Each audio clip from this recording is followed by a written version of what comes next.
अफगाणिस्तानच्या काबूल जवळच्या खेड्यात त्या मातेची 3 मुलं दगावली होती. चौथा मुलगा झाला तेव्हा ती नवऱ्याला म्हणाली, इथलं वातावरण काही बरं नाही, आपण हा देश सोडून जाऊयात. नवरा बायको आणि ते बाळ पाकिस्तान मार्गे भारतात आले. सरते शेवटी मुंबईतल्या सर्वात गलिच्छ झोपडपट्टीत ते कामाठी पुऱ्यात वास्तव्यास राहू लागले, जेथे दारुडे, चोरटे, बदफैली, दिवसा ढवळ्या वैश्य व्यवसाय चालत असे.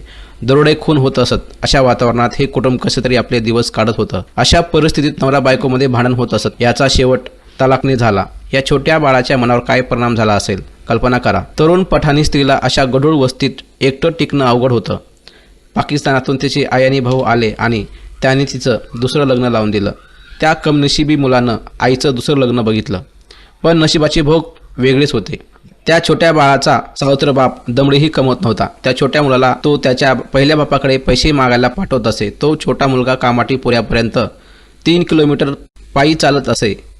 1-2 रुपयाची भीक मागत असे, पण त्याचे वडील म्हणायचे, बेटे मैं कहाँ से पैसे दूँ, मैं खुद मस्जिद में पेशेमाम हूँ.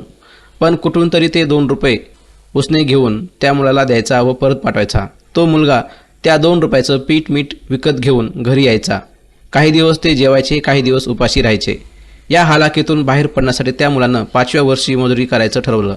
घराबाहेर पडणाऱ्या त्या मुलाच्या खांद्यावर आईनं हात ठेवला. ती म्हणाली, मैं जानती हूँ तुम कहाँ जा रहा है.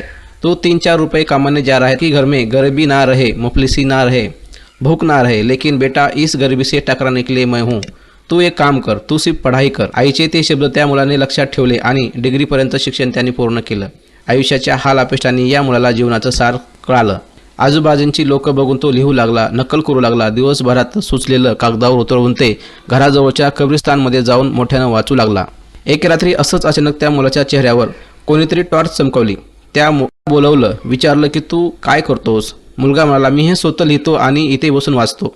समोरच्या व्यक्तीने विचारलं, ड्रामा में काम करोगे क्या. तो मुलगा म्हणाला, ड्रामा म्हणजे काय. त्या व्यक्तीने त्या मुलाला बंगल्यावर बोलावून त्याला 200 रुपये दिले आणि त्याला आशीर्वाद दिला की या 200 रुपयाचे 2 लाख रुपये होतील, 2 कोटी होतील. आणि झालंही तसंच. त्या मुलाच्या आयुष्याचा अंधार अंगावर काटा उभा करतो. बदनशिबीपणा आपल्याला कावरं बावरं करून सोडतो. भूक, गरिबी, लाचारीचे हे जगणं आपण क्वचितच कुठे पाहिलं असेल, ऐकलं असेल. पण हा संघर्ष तुडवत नशिबाला लोळत तो पुढे गेला. आपल्या आईचं दुःख तो लिहित गेला आणि त्याच सच्चेपणातून हा लेखक घडला आणि त्याच सच्च्या संवादाने त्याला महान अभिनेता बनवलं. ते होते कादर खान साहेब. त्यांचं जगणं हीच प्रेरणा होती. Kader Khan, legendary actor. धन्यवाद.